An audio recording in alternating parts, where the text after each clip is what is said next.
정치권의 핵심 키워드로 대선 전국 짚어보는 시간입니다. 김준일 뉴스톱 대표와 정리해 보겠습니다. 안녕하십니까? 네, 안녕하세요. 네, 대선 전국 첫 번째 키워드 확인해 보겠습니다.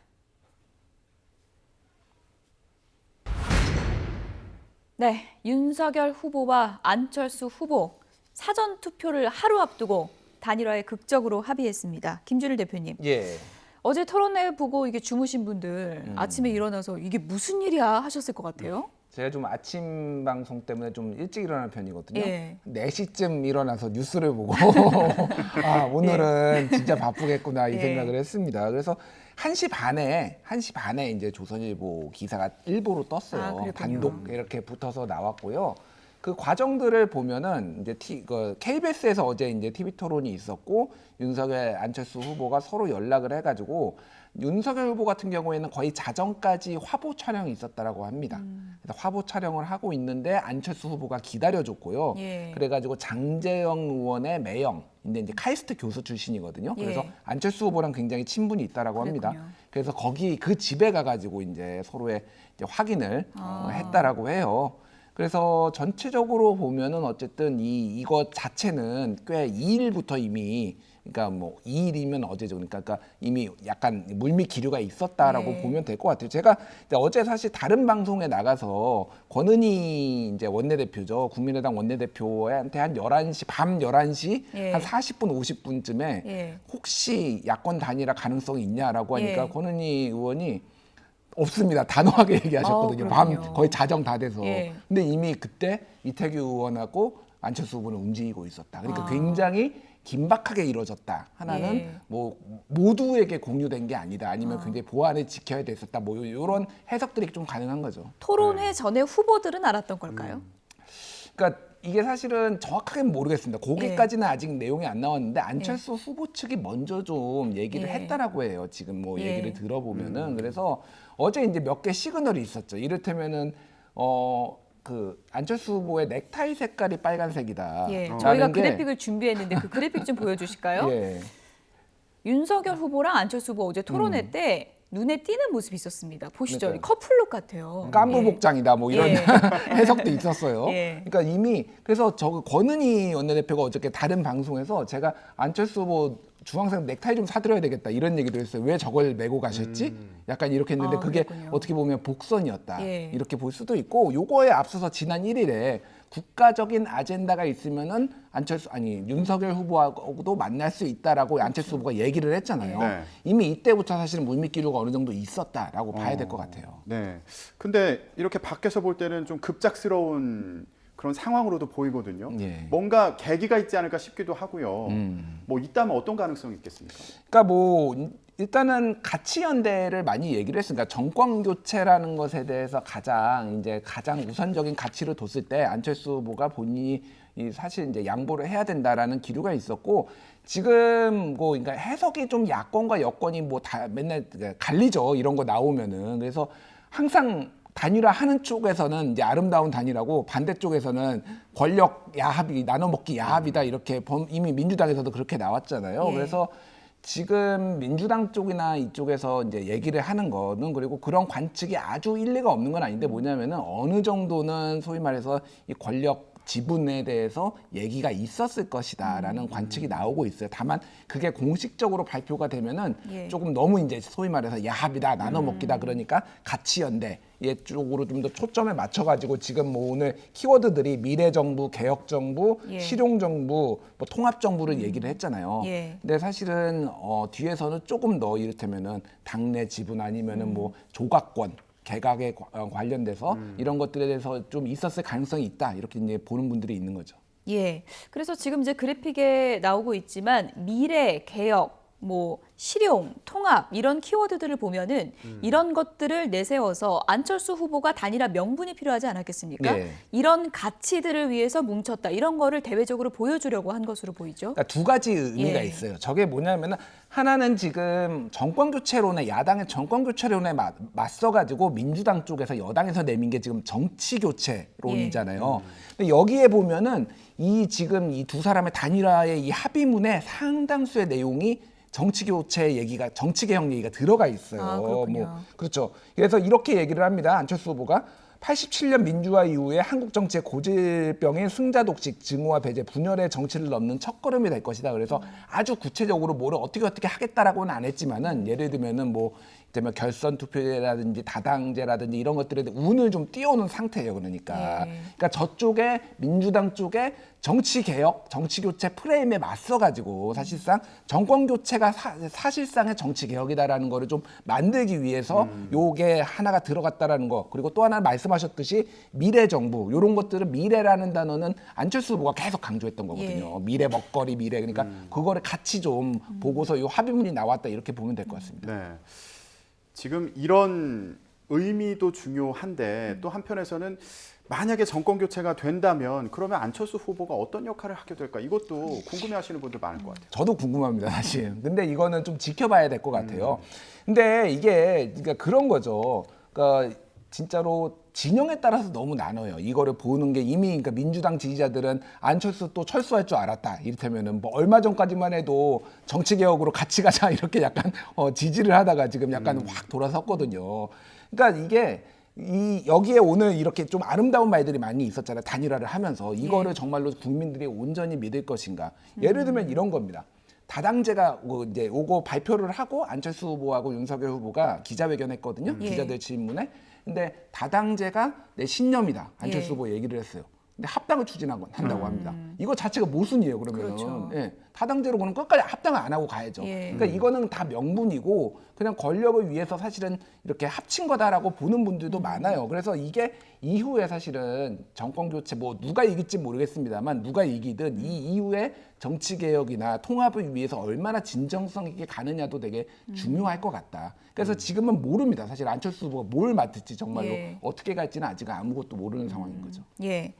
일단은 뭐 원팀 선언을 사전 투표 하루 전에 하다 보니까 이번 대선은 참 유권자들이 놀랄 일이 참 많은데 투표지에는 어떻게 나오는지 상당히 궁금합니다. 그러니까 사퇴가 찍히는 거예요? 예, 그러니까 사실은 지금 정확하게 안철수 후보가 사퇴를 지금 선관위에 가서 하지는 않은 상황이에요. 시점을 지금 보고서 하겠다라고 했는데, 그러니까 오늘 안에 사퇴를 할 경우에는 이 사퇴 용지에 이제 사전 투표에는 사퇴라고 찍힙니다. 왜냐하면은 미리 인쇄를 해놓는 게 아니라 사전 투표 같은 경우에는 우리가 어느 그 지역구 투표소에 가서 할 수도 있잖아요. 그러니까 현장에서 프린트를 하거든요. 아, 그렇죠. 그러니까 거기에서는 그래서 사퇴라고 찍히는데 이미 찍어놓은 3월 9일 투표 용지에는 사퇴라고 찍히지 않고 투표소에 이제 이게 공지문이 뜨는 거죠. 안철수 후보는 사퇴했습니다. 이렇게. 그래서 사실은 지금 이번에 사전 투표율이 한 30% 정도 될 것으로 보이거든요. 아무래도 본 투표에서는 조금 그 단일화 효과가 조금 떨어지고 사전 투표에서는 조금 효과가 좀 더 있고 이렇게 지금 관측이 되고 있어요. 그러니까 본 투표 같은 경우에는 투표용지에 안철수 후보의 이름이 있고 사퇴라고 표시가 안 돼 있고 그 투표장에 고지가 되는 거죠. 고지가 투표장에 되는 거, 투표소에. 그러니까 투표할 때 좀 헷갈리는 분들도 있을 수 있겠네요. 충분히 있을 수가 있죠. 그래서 그 전에 단일화를 하는 게 중요한 거 아니냐 이런 목소리가 나오기도 했었는데. 그래서 28일 전에 해야 된다. 한번 데드라인이 있었잖아요. 그게 이제 그런 이유였죠. 안철수 후보도 오늘 좀 너무 늦어서 미안하다라는 이제 의사 표시를 하기도 했는데 앞으로 남은 기간이 지금 엿새밖에 없거든요. 어떻게 보십니까? 좀 적극적으로 같이 유세를 다닐 거라고 보세요? 적극적으로 다녀야죠. 여기에서 적극적으로 안 다니면은 예를 들면은 2012년에 안철수 후보가 단일화 이제 사실상 양보를 한 다음에 미국으로 가버렸잖아요. 그때. 그래서 하루 전날이긴 합니다만 그래서 문재인 후보 지지자들한테 엄청나게 욕을 먹었어요. 사실은. 그게 또 앙금이 남아가지고 지금까지 이어지고 있거든요. 그러니까 지금 그런 어떤 일종의 실수 그런 거를 반복하지 않기 위해서라도 굉장히 열심히 지금 뛸 거고. 당 점퍼는 안 입겠죠. 당 점퍼는 입기는 아직 합당 전이니까. 근데 색깔로는 조금 아까 전에 이를테면 넥타이 색깔이라든지 이런 걸로는 좀 할 수가 있는데 지금은 명시적으로 이를테면 국민의힘 옷을 입을 수는 없는 거죠. 지금 아직 다른 당이기 때문에. 그래서 선거법상으로도 그게 조금 경계선상에 있기 때문에 그렇게는 하지 않지만은 유세는 열심히 할 것으로 보입니다. 서울시장 재보선 당시에도 같이 유세를 다니면서 지지를 호소하지 않았습니까? 그렇죠. 그때와 비슷한 방식으로 예상을 해보면 될까요? 그때와 비슷한 방식이었고 그때도 뭐 안철수 후보뿐만이 아니라 다른 국민의힘이 아닌 분들도 비슷한 방식으로 다 유세를 했었어요. 금태섭 의원이라든지 뭐 그런 분들이. 그래서 비슷한 방식으로 갈 것 같아요. 네. 예. 네. 근데 이 과정에서 좀 궁금한 게 이준석 대표하고는 이게 단일화 얘기가 나오면서 좀 갈등의 모습을 보이지 않았습니까? 예. 앙금이 남은 건 아닐지. 그 기자들이 물어봤거든요. 기자 이제 그 발표 끝난 다음에.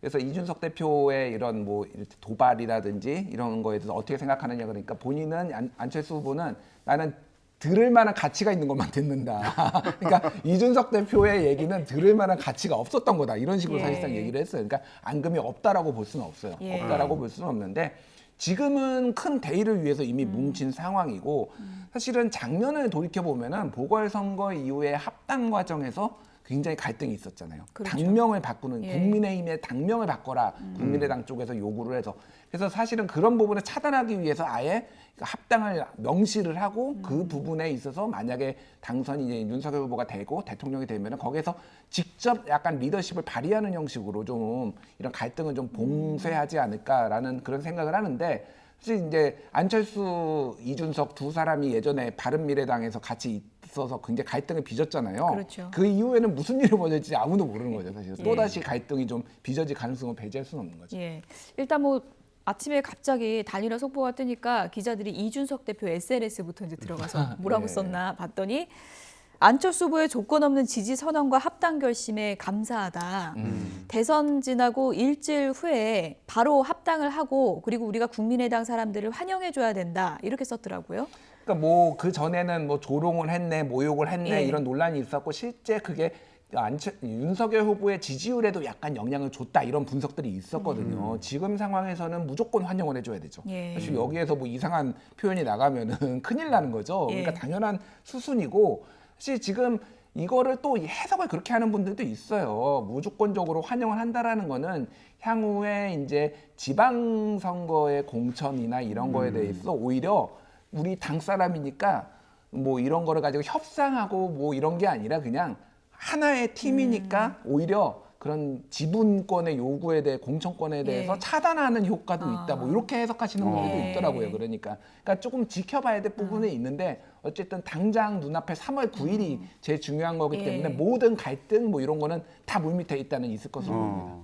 일단은 합당 과정에서 어떤 논의돼야 되는 과제들 그리고 지방선거 공천 문제 이런 것들은 일단 대선 이후로 미뤄두고 일단은 후보 단일화에 방점을 찍은 그런 상황이군요. 그렇죠. 예, 지금은 이기는 게 최우선이다. 뭐 다들 모두가 아마 공감하고 있을 거예요. 예.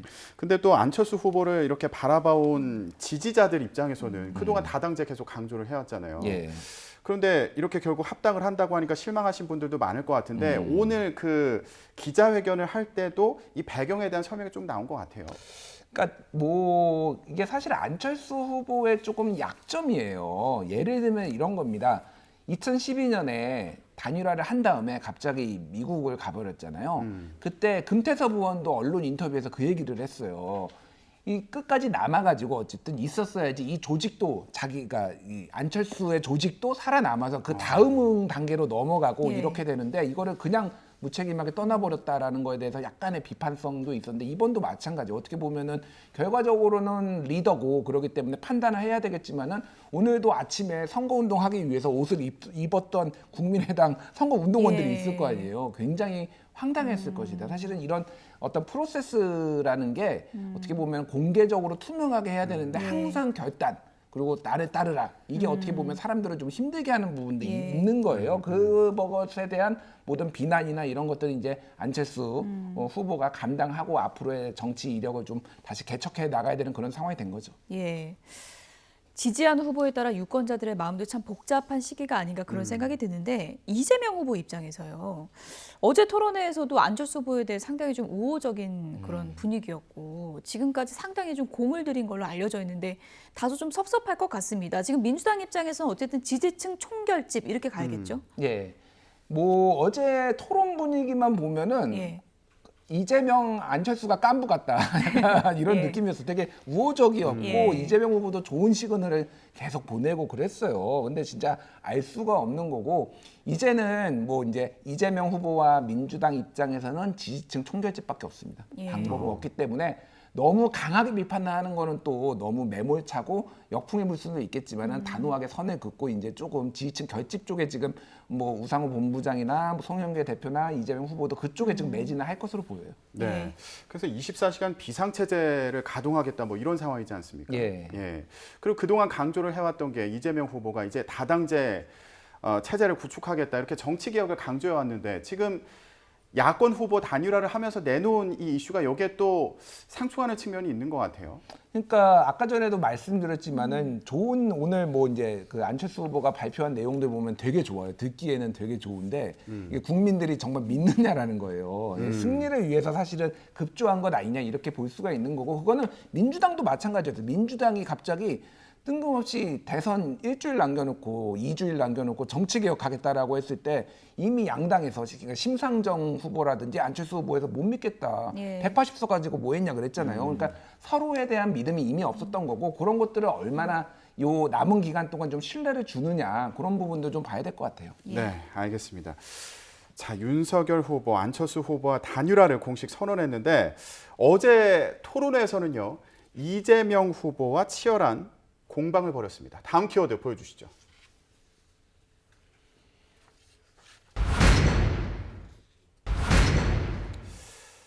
네, 이재명 후보가 이렇게 얘기했습니다. 대장동 특검 동의하냐? 그랬더니 윤석열 후보가 이거 보세요. 예, 이렇게 강경한 반응을 예. 보였습니다. 예, 어떻게 보셨어요? 그러니까 지금 이제 토론이 이제 TV 토론 여러 번 있었잖아요. 법정 토론으로는 3번이고 그 전에도 2번 있었고 주제가 정치 개혁, 뭐 정치를 하는데 대장동 이슈, 경제를 하는데 대장동 이슈, 사회를 하는데도 또 대장동 이슈가 나왔어요. 뭐 다 걸칠 수는 있는 거죠. 그러니까 사실은 동어 반복이라서 저는 어제 TV 토론에서 대장동 이슈가 또 윤석열 후보가 들고 나올 거다라고 예상을 했는데 이 정도로 좀 말이 셀 줄은 몰랐어요. 그러면 예. 어제 어느 정도로 예. 얘기가 세게 나왔는지 한번 저희가 준비한 녹취 들어보고 오겠습니다. 국민의 삶을 놓고 계속 이러시는 거 이해가 안 됩니다. 제가 그래서 하나 제안 드리겠습니다. 이거 대통령 선거가 끝나더라도 특검 해가지고 반드시 특검 하자는 거 동의해 주시고 두 번째, 거기서 문제가 드러나면 대통령이 당선돼도 책임지자. 동의하십니까? 이거 보세요. 동의하십니까? 이거 보세요. 동의하십니까? 어? 지금까지 동의하십니까? 다수당으로서 수사도 다 회피하고 동의하십니까? 지금 뭐 대통령 선거가 국민학교 애들 반장 선거입니까? 정확하게 수사가 이루어지지 않고 덮었지 않습니까? 그래서 특검 이게 하자니까요. 지난 2월 25일 우리 TV 토론 이후에 다 나온 자료를 그때도 제가 말씀을 드렸고 새로이 언론에 나온 것들을 지금 말씀을 드리는 겁니다. 후보님, 그래서 특검 하자고요. 그거 왜 동의를 안 하십니까? 지금 동의해 주세요. 당연히 떳떳하면 수사가 동의하세요. 이루어져야죠. 네, 이전보다는 이 공방의 강도가 더 세진 것 같아요. 험악한 분위기였습니다. 그러니까 맞아요. 이거를 예. 이제 해석을 하자면은 그만큼 붙어 있다. 네. 그만큼 이렇게 붙어 있다라는 거고 사실은 어제 이재명 후보 같은 경우에는 전략적으로 조금 사과하는 모습도 보여주고 본인의 공격을 하기보다는 본인의 설명을 하려고 그랬어요. 예를 들면은 민주당 출신 지자체장의 성비위 뭐 예. 이런 거와 관련해서 사과를 한다든지 본인의 정책을 얘기한다든지 왜냐하면 지난번 토론에서 우크라이나 대통령 폄하 약간 논란이 있어가지고 그랬죠. 그게 지지율에 악영향을 줬다 약간 예. 이런 해석들이 있었거든요.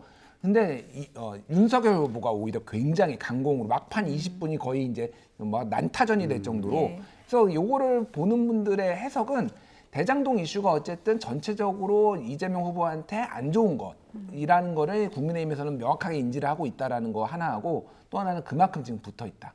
지금 초박빙이다 보니까 오히려 강한 리더십을 윤석열 후보가 보이려고 예. 했다 이렇게 좀 해석을 하더라고요. 네.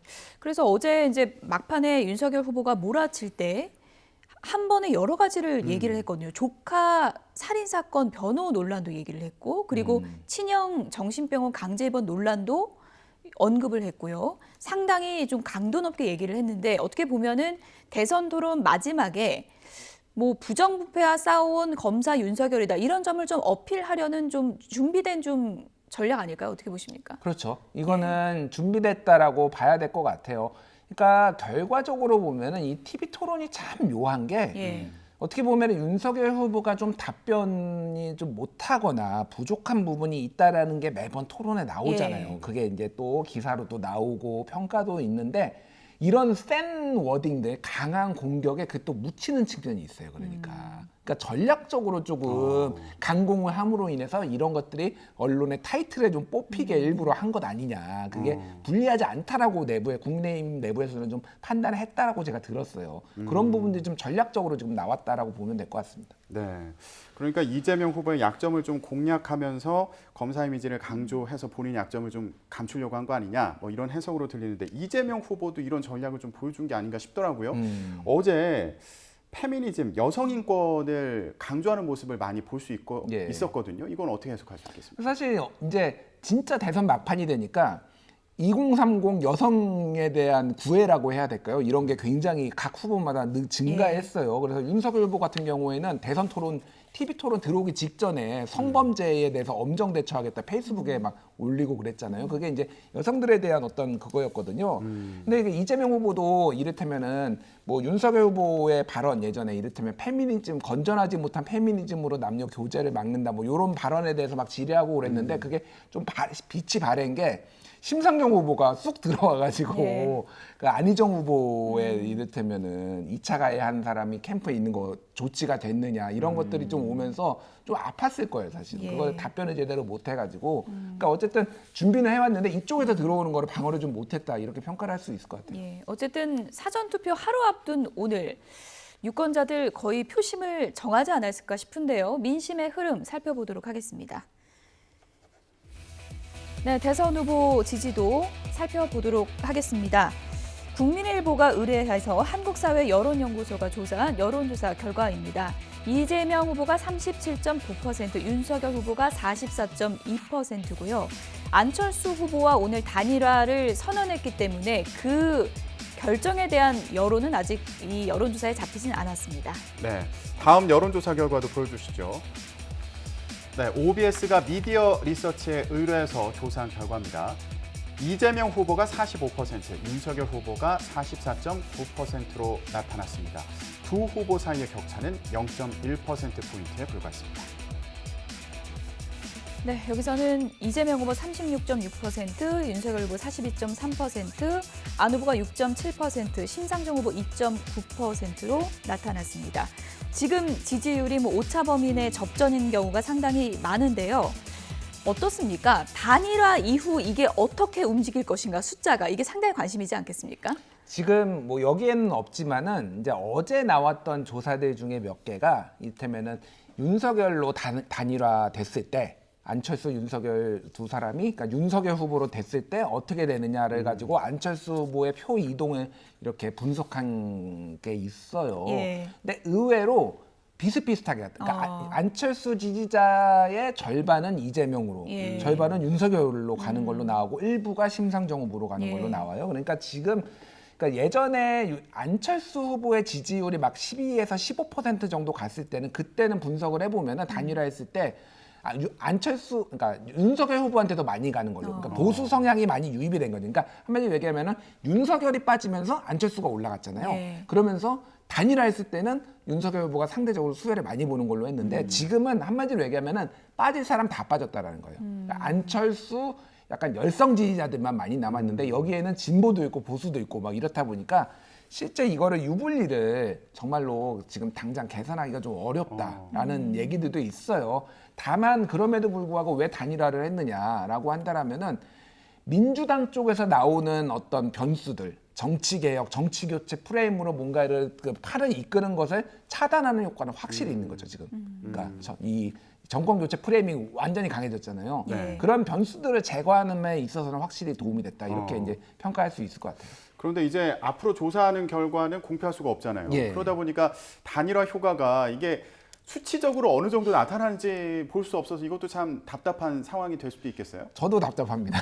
저도 궁금하고 저도 답답한데 이거는 알 수가 없어요. 그래서 이제 뭐 진짜로 그 막판 표결집 민주진영의 그러니까 저기 민주당의 표결집을 예상하시는 분들도 있어요. 위기감을 느껴가지고 예. 예를 들면은 2002년에 정몽준 후보가 투표 전날에 단일화 파기를 했잖아요.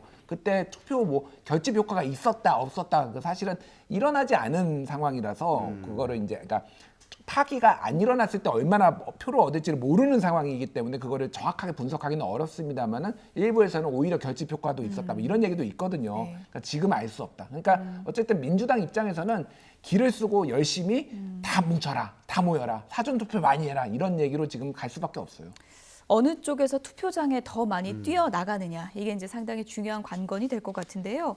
지금 여야 모두 사활을 걸고 있는 부분이 있습니다. 어떤 점인지 다음 키워드 보시죠.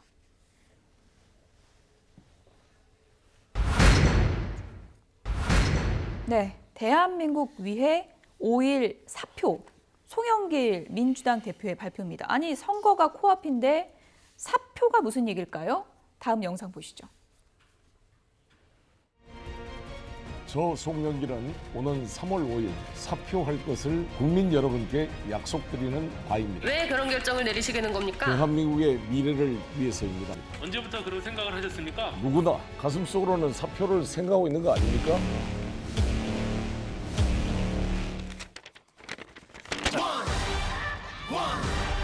그럼 이상으로 기자회견을 마치도록 하겠습니다. 네, 사표는 줄 알고 깜짝 놀랐는데 사표가 아니고 사전 투표였군요. 예, 네. 일단 연기는 잘 못하시는 걸로 여전히. 네. 근데 뭐 지금 양당이 다 사활을 걸고 있는데 이 사전 투표에 대해서의 미묘하게 좀 다른 게 있어요. 뭐 당연히 두 당 다 지금 강조를 하고 있습니다. 근데 민주당 같은 경우에는 원래 지난 총선 때 2020년 총선 때 사전 투표율이 상당히 높았고 거기에서 수혜를 많이 봤다라고 생각을 네. 하고 있잖아요. 그래서 사전 투표율이 높으면은 이게 결집 효과가 있기 때문에 지금 만에 하나 이재명 후보가 약 열세라서 투표장에 안 나오는 사람들을 방지할 수가 있을 것이다. 그러기 때문에 사전 투표를 많이 해야 된다라고 지금 굉장히 독려를 하고 있어요. 그래서 우상호 본부장도 얘기를 했지만은 투표율이 높은 것이 반드시 민주당한테 유리한지는 모르겠다라는 얘기도 사실 지금 나오거든요. 왜냐하면 젊은 보수들이 있기 때문에 그런 얘기도 있지만 어쨌든 사전 투표는 40대들이 많이 할 거다. 그거는 이 어떤 민주당에 대한 지지에 대한 해석으로 열정에 대한 해석으로 될 수 있다라고 지금 민주당에서는 홍보를 하고 있고 보고 있어서 굉장히 열심히 지금 하고 있죠. 네, 이재명 후보도 사전 투표를 한다고 하니까 정말 사전 투표의 중요성을 굉장히 강조하는 것으로 보입니다. 예, 이재명 후보도 마찬가지죠. 지금 이제 말씀드렸듯이 사전 투표율이 30% 정도 지금 될 것으로까지 예상이 되고 있거든요. 그러면은 30% 넘으면은 아마 민주당에서는 우리가 기세를 잡았다 이런 자료가 나올 것 같아요. 네, 지금 민주당 이렇게 영상까지 만들면서 사전 투표를 강조하고 있는데 국민의힘도 마찬가지입니다. 준비된 영상 보고 오시죠. 저 윤석열이 국민 여러분께 호소드립니다. 당일 투표만 해서는 이길 수 없습니다. 사전 투표 반드시 해 주셔야 됩니다. 사전 투표, 미리 바꾸는 정권 교체.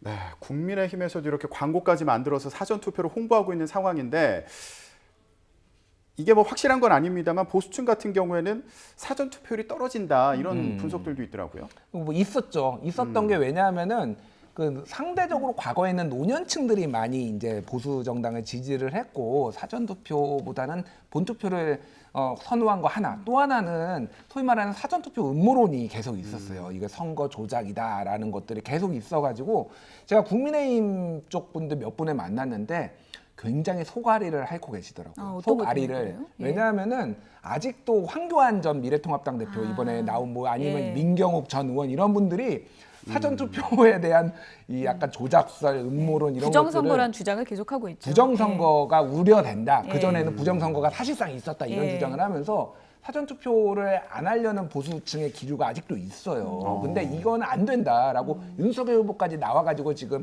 저 광고 찍고 또 얼마 전에 집회에서도 막 코로나 폭증해서 당일날 못 찍을 수도 있으니까 그렇죠. 사전 투표해야 된다라고 하는데 진짜 우려하는 게 뭐냐면은 지금 3월 9일에 당일에 23만 명에서 35만 명 얘기하고 있잖아요. 그 중에서는 경증은 상관없는데 노년층 중에서는 중증으로 가면은 당일날이나 전날 걸려버리면 투표하러 못 나온다. 확진자가.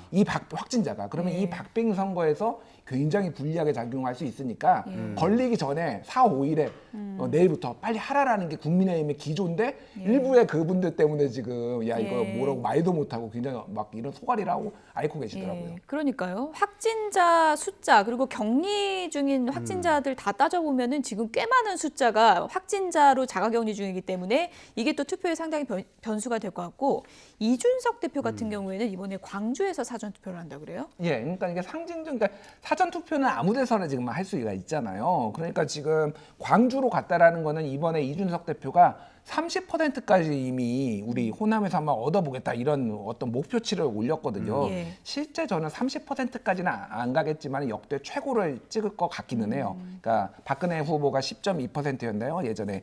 2012년에 가지고 왔던 것보다 훨씬 높을 것 같은데 예. 최소한 20% 근접할 수도 있다. 아, 그런 예. 거에 어떤 붐을 일으키기 위해서 광주도 가고 사전 투표도 하고 이런 좀 포석으로 지금 읽혀지고 있습니다. 네.